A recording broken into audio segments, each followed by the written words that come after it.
Well, we've been here now for half a year.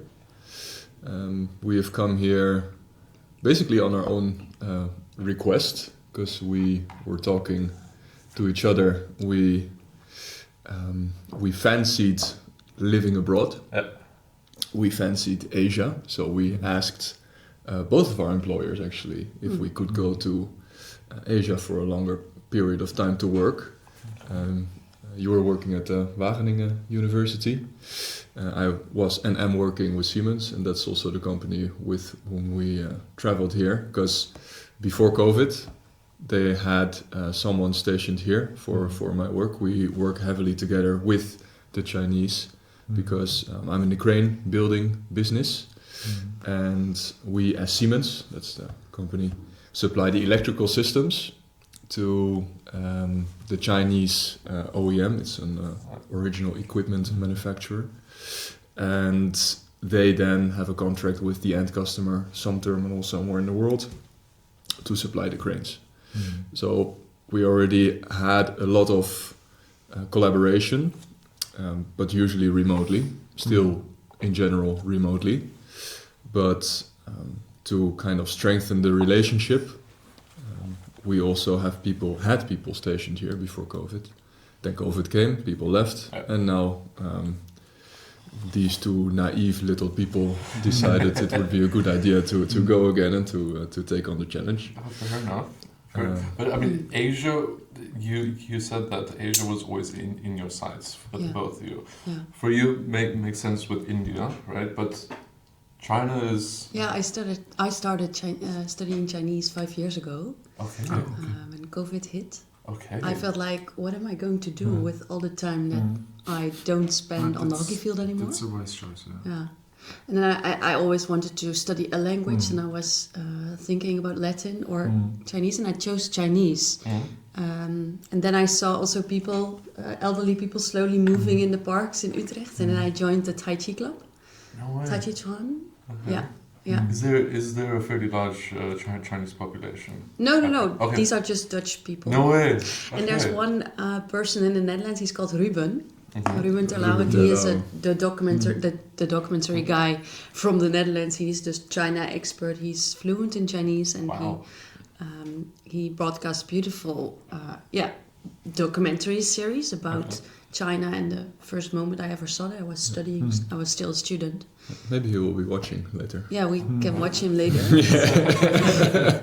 He's quite popular, but when I saw him doing what he was doing, just interviewing people on the street, by being able to speak a language, it's quite cool. You get the stories, right? Like these stories that were we could never have these chats with other people in other countries, but this guy has this amazing, like very normal people, but very extraordinary stories kind of vibe. How old is he, approximately? I think he's... I don't dare to say that. I think he's 40. Yeah, I think in between 35, 40. I hope he's not listening then. Okay, so he's young. I don't know. He's also young. Okay, wow. Interesting. Yeah. And he just films and chats with people on the streets. He chats with people on the street in Chinese. That's crazy. Yeah. For you, of course, your Chinese is also... It's alright. It's okay. It helps with me growing up here in China. Right. So my parents moved to China in the late 90s. And then I was born in Luxembourg. 9 months later, they said, "Let's go back to China," and then I've been here ever since. No? Oh, that's all right. But may I say congratulations to the fairly newlywed couple? No? You guys have been, close to a year now, right? Yeah, just over a year. Just over a year. Yeah, we celebrated January 3rd.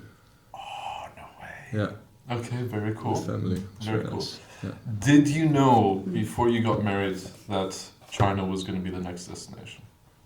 We wanted to get married because we wanted to get here, not because we had it was a sort of part of the deal. Understood. Kind of marriage. But nevertheless, we really celebrated it in a huge way, I think.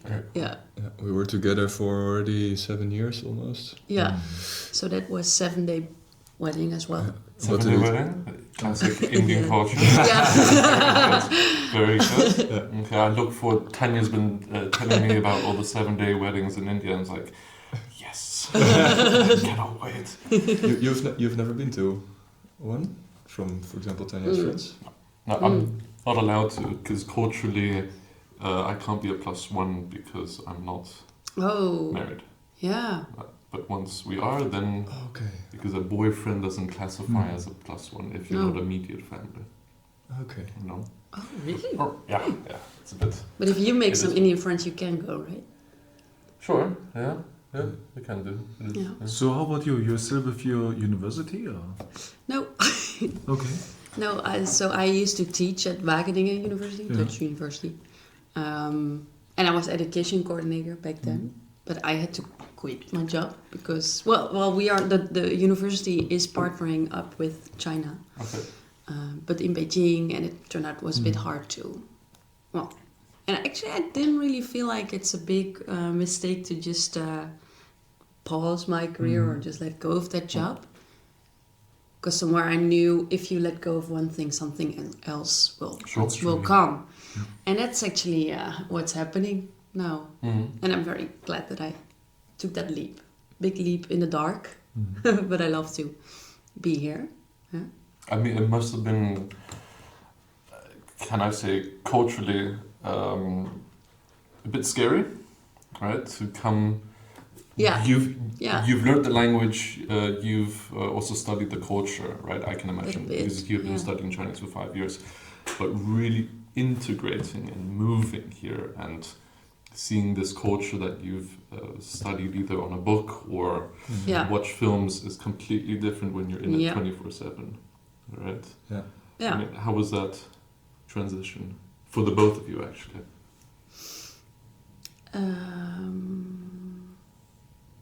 So far, it's going very well. I think it's not that shocking for me. Okay. Because I sort of feel that also Chinese people are people, and I can feel at home, everywhere. Yeah. I told people at home, and that's really true, if I have a yoga mat, I will feel at home. Nice. I can build my own home somewhere else. That's fine. I was super lucky to find in the first week a very good yoga teacher, and students that visit the studio very regularly like me, so that's sort of my tribe for now. And and I have Geert, and there's lots of things to explore here, so for me it's not shocking at all. I like that. I like that adventure. It's nice that you have the both of you to experience that adventure, but also individually at some points as well. No? A lot of time during the week we're living separate lives. But I also think we prepared quite well. Yeah. I mean, we watched documentaries, we read books, we talked to a lot of people. Yeah. Yeah. About China. About China. Yeah. It also helps that Shanghai is it's a very comfortable place. Yeah. And multicultural as well. No? Exactly. So we already knew beforehand that integrating here with the local people would be the main challenge. Yeah.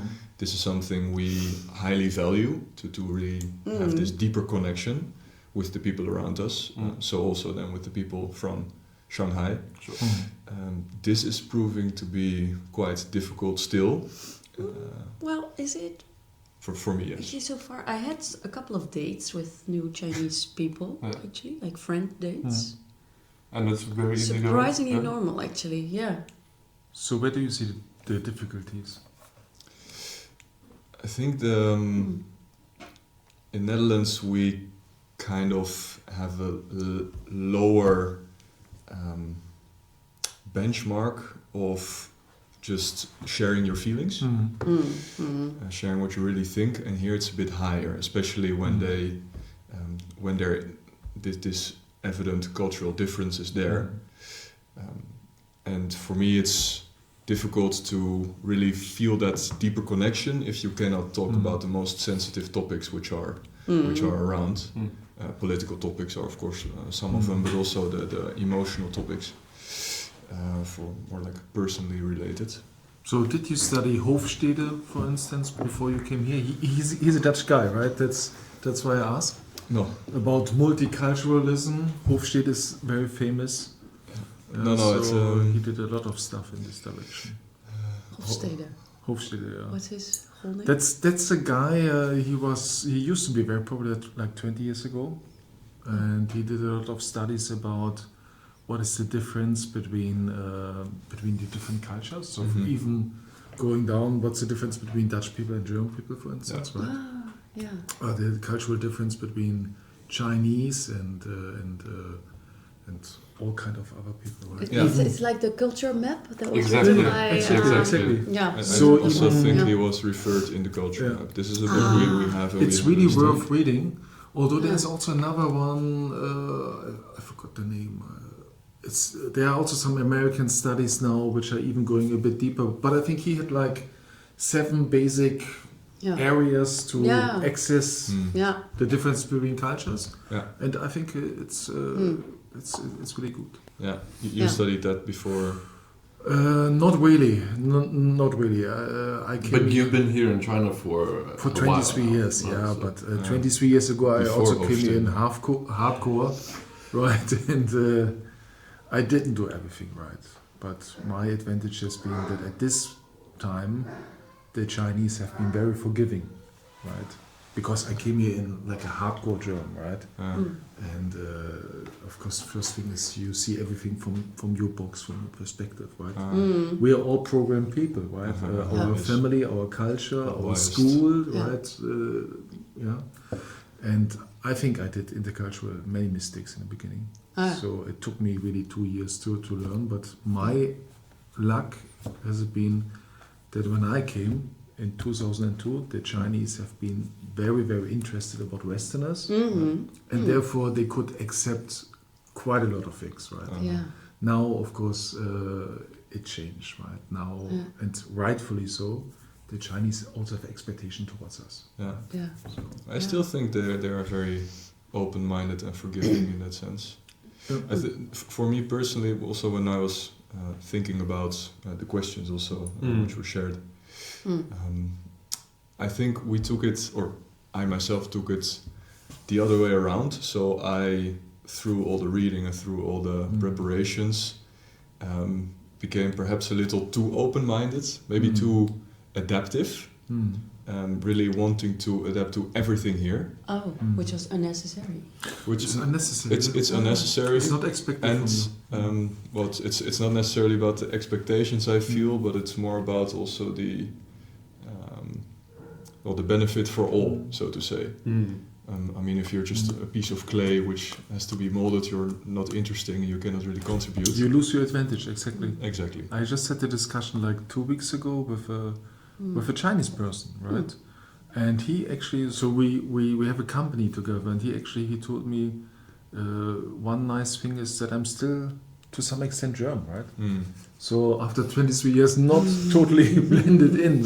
He likes us very much because he feels there are some things he can still relate to, right? So in this cultural box, right? So So I think this will be your advantage to be yourself, but to be adaptable to the Chinese, but not to be 100% the Chinese.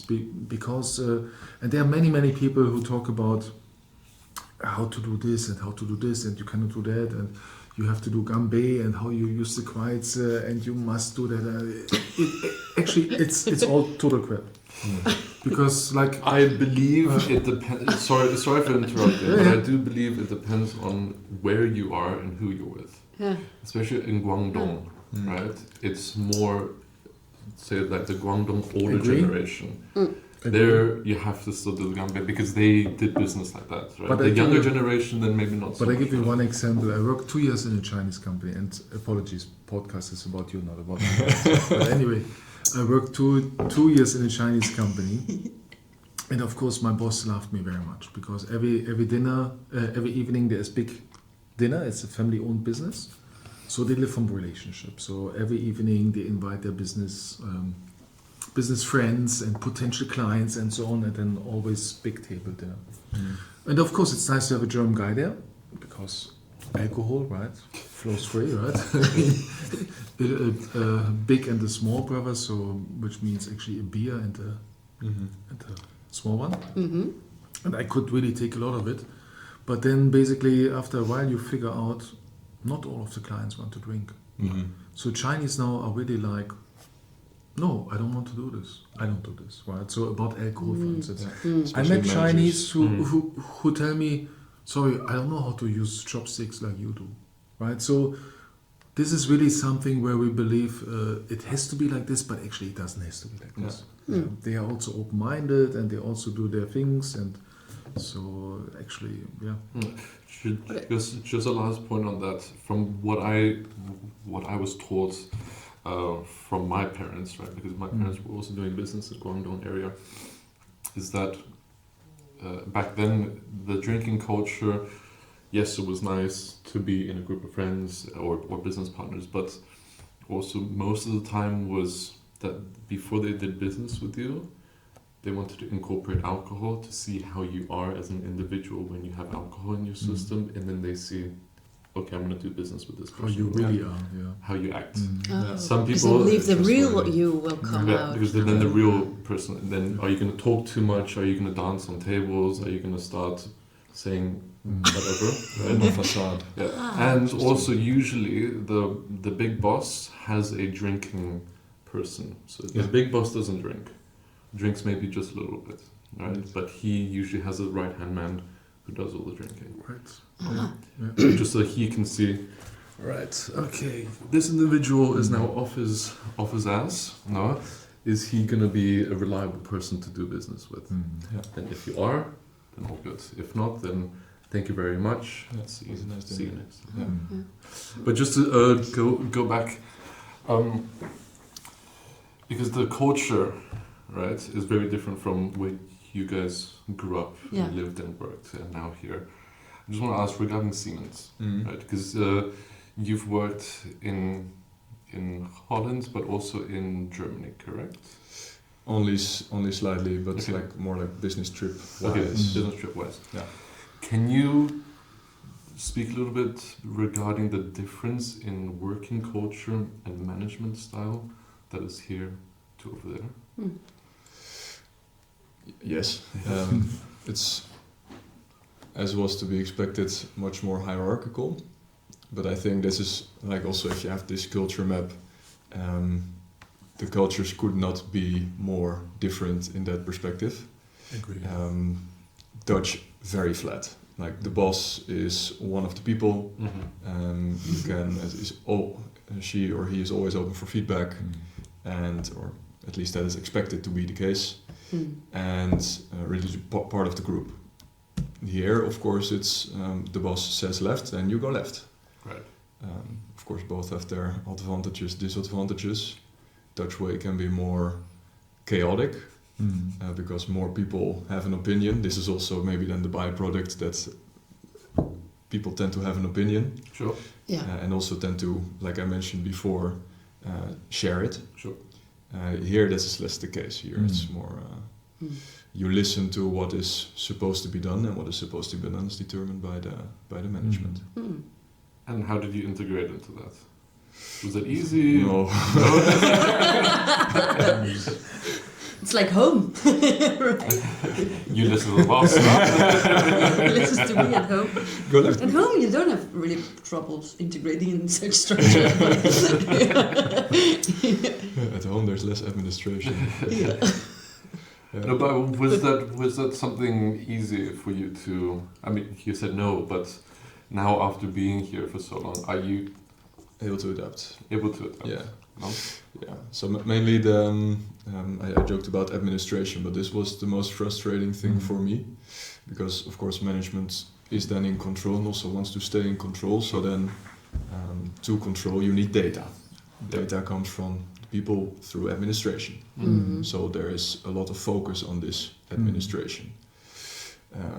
This is, in my opinion, a waste of time and a lack of trust.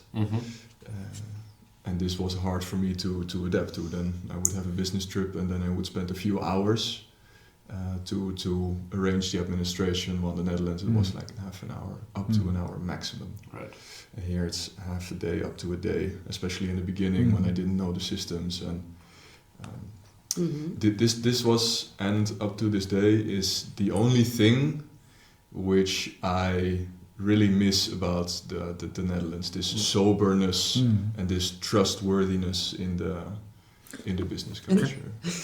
And it's gorgelen. I don't know how to translate that. Oh yeah, That's really. yeah. He comes home and he tells me, Harmke, I found out something new about myself. I know when I'm frustrated, when I can't handle how do we call this? Yeah, like the gorgelen. The spitting with spitting. noise. They do it everywhere, also in the office. Wow, Sometimes it's much better already. Okay, yeah. I can imagine it's mostly indeed the government had like 15 years ago, they had huge campaigns telling the people, don't spit, don't do this, don't do this. So it was a real education process. 15 years ago. Yeah. And you can see that it's still happening. It's still happening, sure. But this is indeed. This is measure. I've decided to use it as a measure to know if I need a break or not. But what is interesting is I like that. If they, for instance, in Germany we have this minced meat. We had this raw minced meat, hack. Yeah. So if my wife, who's Chinese, if she sees me in Germany buying a bread with raw meat, eating this, it's disgusting for her. So I mean, we are also disgusting, right? So exactly. it's always from where you come from. Yeah. That's also what I tried to tell you. Just where here it's probably not even impolite, maybe because it's so normal to do, right? It's something that we judge as impolite because we are told not to do it. But I don't really think that. There's also no judgment that they should not do it. No, of course, it's I'm the guest here. Yeah, but it's upsetting you because why? Well, because of the hindrance. It's distracting. You just don't like noises. You don't like me eating, making noise. You don't. This is also maybe I noticed that now I struggle with this more than in the beginning. So maybe in the beginning, like what I just mentioned, I really had all intention, arguably too much intention to integrate. So then everything was okay. And now more back to my roots. But then of course the byproduct of this is that also you expect things to be more like how it was back in the day, and this is not the case. Maybe you will stay here for 23 years. It will still be in your mind. I can promise you. Some things you will still be surprised. What was it just now? Right? Okay. But so is my wife looking at me eating some raw meat after 20 years, right? I mean, true. You talked a little bit about administration. So what does this actually mean, administration, to before and after business trips? What? Yeah, so the flights, the hotel, the booking stuff and all this kind of things.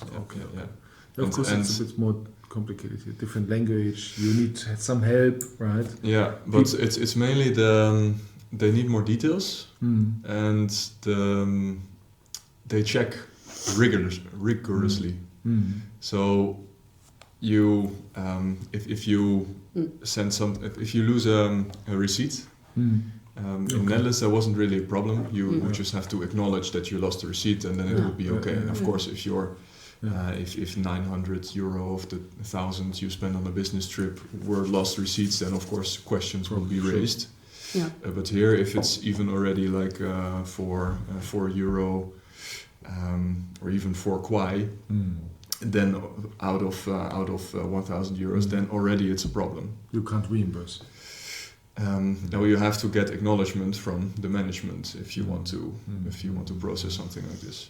And this is normal here. So of course this is something where I have to adapt, and for everyone this is normal. But also here I speak to people where they if they lost a receipt, then they tend to usually not ask permission from management because they know it's too much trouble, and it's only for like 4 kwai, 8 kwai. So then they figure, then it's my own cost. But this, of course, is a pity because then you have to spend yourself. Do you feel China is more process driven than Holland? more about processes, because you mentioned in the beginning in Holland everything is a bit more flat. Yes. Here's more hierarchical. Good question. I think they have their process in their own way. I think here the process is more determined, top down. Process in Netherlands is more determined by the by bottom up. But both have processes.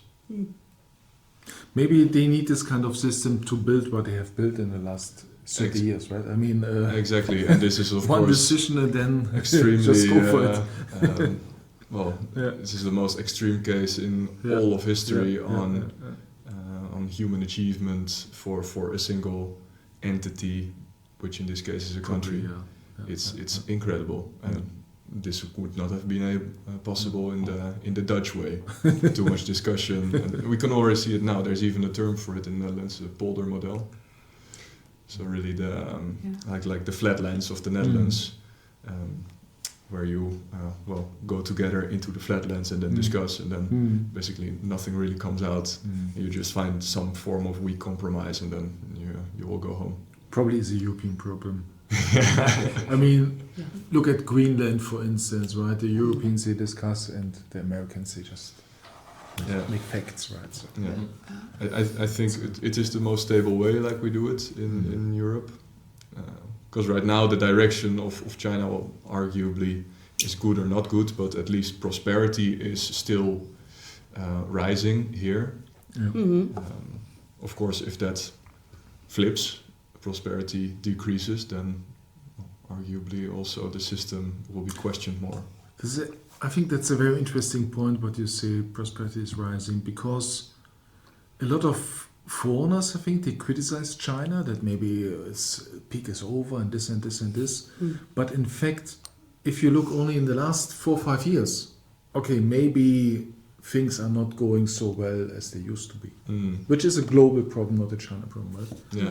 But if you look over the past 30 years, right, then it's just amazing where they have been before and then where they are now, right? So that's always the individual perspective. That's why I also don't like if people just criticize. It's totally meaningless. I think I had more of a culture shock the other way around, because I was prepared coming to China, what life could look like here. But going back to my own country, seeing my country with a new pair of eyes, that was actually way more of a wow. Of a shock, no?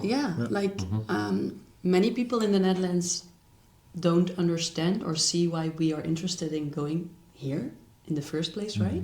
Why would you go? They understand it's nice to be an expat somewhere in the world, but not China. Why would you go there? They don't know.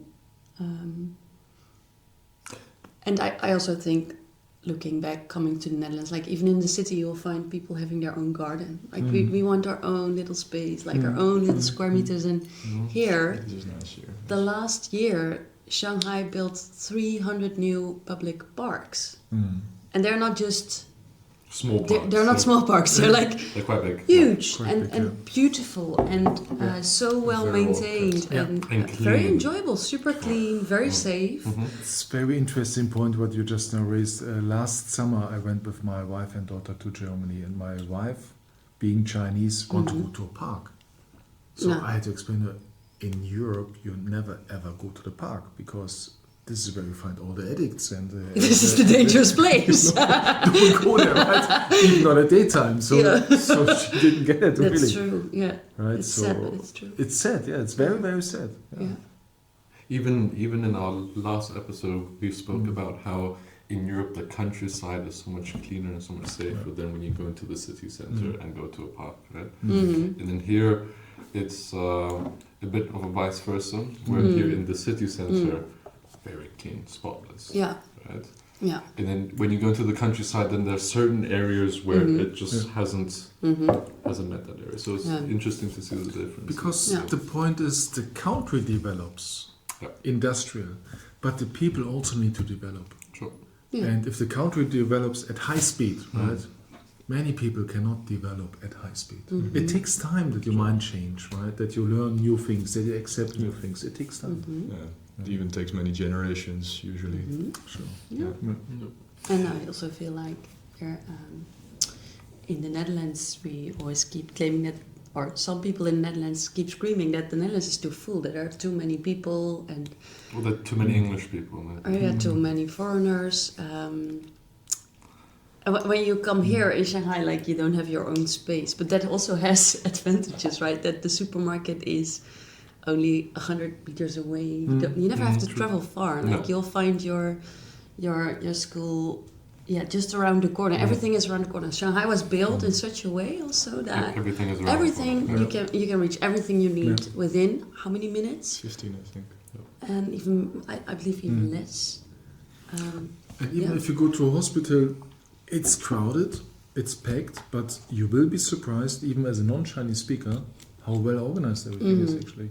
Once you understand the system, you know, you got your card, you got your book where later they print everything in, and then you pay something ridiculous low amount of money, I don't know, 2 or 3 euro, you get your number, right? Yeah.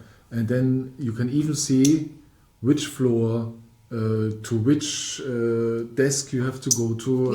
It's all written there. Yeah, so perfectly organized. Like the health check, for example. This is my favorite episode. Coming to China, we had to do this health examination. We prepared, like we didn't know, like, do we need to run? Like, do we need to go jogging? Or I think we even brought sportswear to the health check.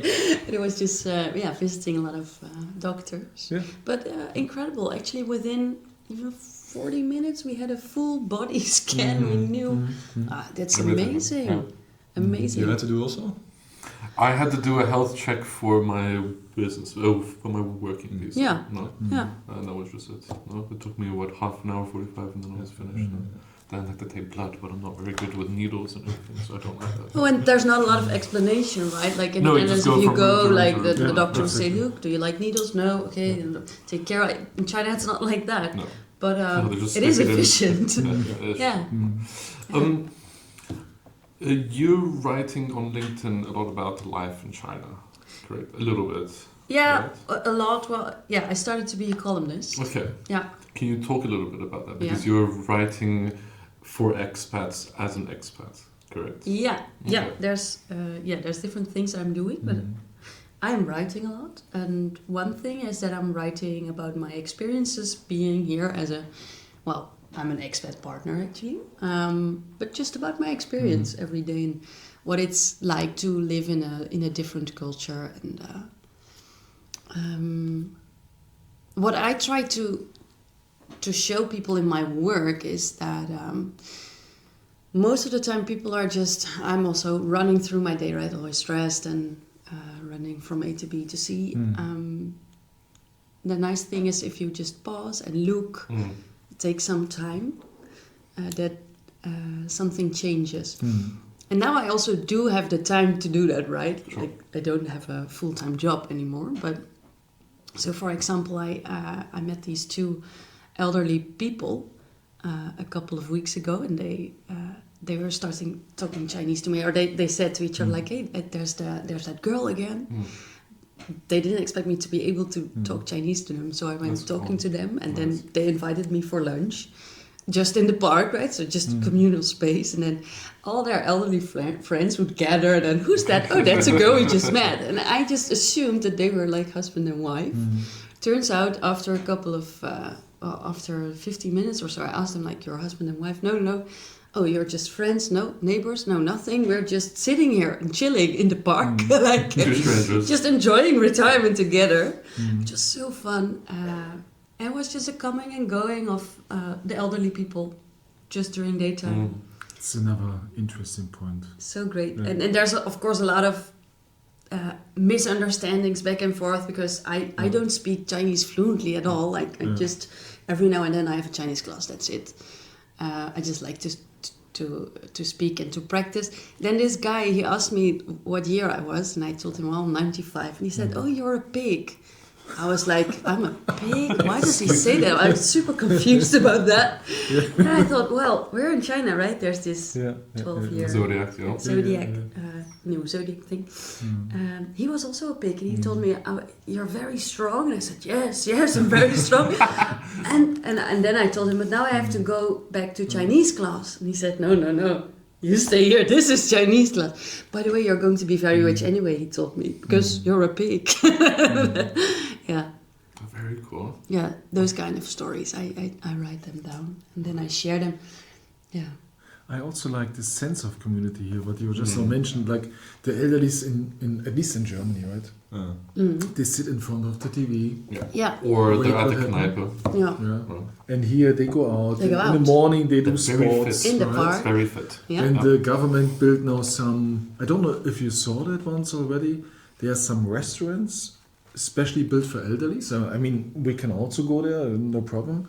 So they have special food for elderlies, high quality standards and so on, right? In the evening you see them sitting somewhere. So they're always together, always socializing. That's something very nice. And then you see an 80-year-old Chinese and you see 80-year-old German. I mean, it's a difference. Yeah. Sure. Yeah. No, absolutely. How was the first time seeing the Chinese dance circles in the park? Yeah, that's happening every day. Yeah. Fantastic. But that's actually why I wanted to come to China in the first place, right? Because I was doing Tai Chi, because I like that idea of you can just go to a park together with the other people of the neighborhood and you practice some slow dancing, or what I call I shouldn't call it slow dancing, of course, but that vibe I really was fascinated about. And I was so happy to see that that's actually happening. Yeah, yeah, because indeed you hear it in the stories that It's really everyone is doing Tai Chi in the parks. Yeah. We haven't joined them. Oh, I do. I have joined You them. have? Well, in the orientation week, I went to the Zhongshan Gongyuan. Yeah. You did Tai Chi in the park. Yeah. That's so cool. Did you also wear an outfit as well, or just normal? And that was the fun part of this. Like, you can just join. They don't mind. They don't look at you. They just totally accept that there's a completely stranger over there also doing the Tai Chi. And then I think they even sing the national song, and then they go home again. Fascinating. So when writing, right, and how now, I'm going to just say individually, right, moving abroad, how does that impact your identity and self-connection? Because I know that you're very spiritual, right? I don't know what you mean by spiritual, but I'll take that. No, but what I mean is that... right, so you just got certified as a yoga teacher, right? Yeah. In December, right? Yeah. And one has to be a bit spiritual. And connecting with your inner self, right? Yeah. Or I might be going too far. No, that's true. Right. I always think, like, what do we mean by spiritual? But I see it as I'm fascinated by the question, who am I? Yeah. Like, what are we doing here, actually? Yeah. Fair. No, it's just wondering. Just wondering on this rock floating around in space. Yeah. But so going back, how do you think moving to China here, a completely different culture, language, etc., has impacted yourself individually, not as a partner, but you individually? I think it does have a lot of impact, but what's maybe more interesting to tell is